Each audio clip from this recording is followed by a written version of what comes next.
So we've worked through trigger point and mobilization to enhance our trunk stability. Now it's time to come into the stabilize component to work on anterior stability. And we're also going to have some reciprocal patterning drills to start building in stability whilst those limbs are moving. And as always, we're going to start on our back. So we are going to go through the dead bug. Hands to the roof, over shoulders, knees to the roof, over hips. Now from here, we're just going to alternate, lower hand and leg to the floor. Now, what we're doing with our midsection, we are forcing that lower back into the floor and not letting our lower back peel up off the floor. A good drill we can do is put a towel under our back and have someone pull at it when we're doing the drill. If you can pull the towel out, you're not forcing down as hard as you can. So we can keep a light chin tuck if we need to, but we are going through that dead bug position. Once you've managed to keep that lower back onto the floor with your head relaxed, like so, you have taken that probably as far as you need to. Where do we go from here? The next is our hollow sequence. So before we go to full hollow rocks, we're going to start with some hollow hold varieties. I'll show you how to increase the difficulty as you progress along, and then we'll move into the full hollow rock version. So our first hollow rock position is arms down, knees up, and we're forcing that lower back into the floor again. So that same trick for our dead bug applies here. To increase difficulty, we bring the arms overhead. We can extend the legs, all the while keeping that lower back forced into the ground. Final position is hands overhead, legs extended. Now, we want to be able to hold that for 60 seconds to 2 minutes comfortably before we progress to the rock. The reason being is because we're just going to fatigue too quickly in our hollow rocks, and it's going to cease to be effective unless we can hold it in that static version before we go to a bit more dynamic movement. Now, hollow rocks. The cues I want you to think of here is painting the floor with your back. So it's a smooth rock. There shouldn't be any slapping or hitting of the ground, and it's rocking back and forth whilst maintaining that hollow position. So lower back forced into the floor now, and you can see the distance between my hands and my feet never changes. So I'm painting the floor, it's one smooth movement. Now we want to go increase that over time, 20, 30, 40 reps, maintaining that hollow position, painting the floor with your back, hand and feet, the distance between never moves away from or shortens on the movement. Okay, moving on. We have another drill that takes us from our hollow rock to working a bit more of a dynamic or a bit more of a control drill by lowering and raising our arms, called the back body line drill.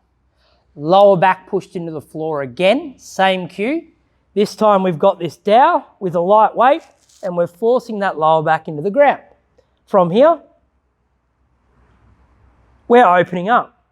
We can hold here, our lower back is still maintained, and we're driving up to the top position. So we can work this as many times as we like. This is also a great drill to start looking at our hanging leg raise. So lower back stays forced, that little bit of weight on our dowel gives a little bit more feedback and helps us get into that overhead position.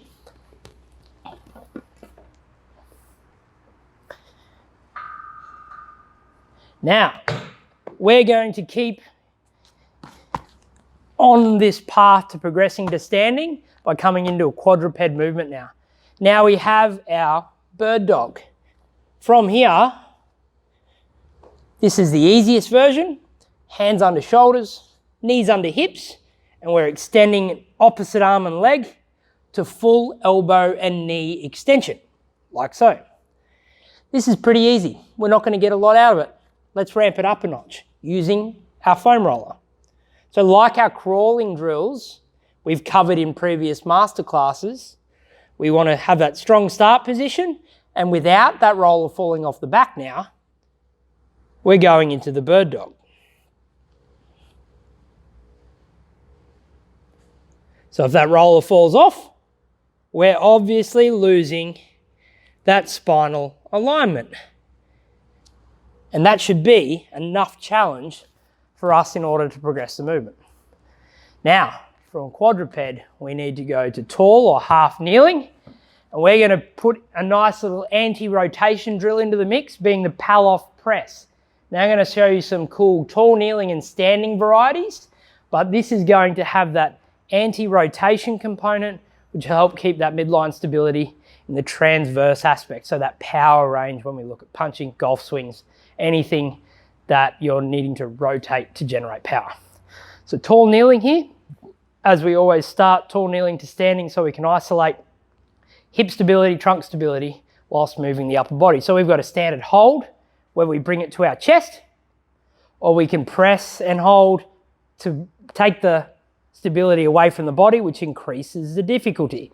We can also press to have that full range, and once we're done on one side, we simply switch to the other. Pretty simple drill, really high impact, great if we're doing things like running and controlling that reciprocal patterning, which I'm going to show you on our standing Pallof press. So we have the same options at our disposal here, the hold, into the body hold, and then the press. There's another little one called the Pallof march that is actually super useful for the runners and people that need bipedal activities. So we're not actually going to take a lot of tension here. We want to just take enough tension where you can see the band become straight, and we are raising our knee and holding, and then we're going to raise that internal knee, so the inside knee, and hold that as well. So we're marching into place.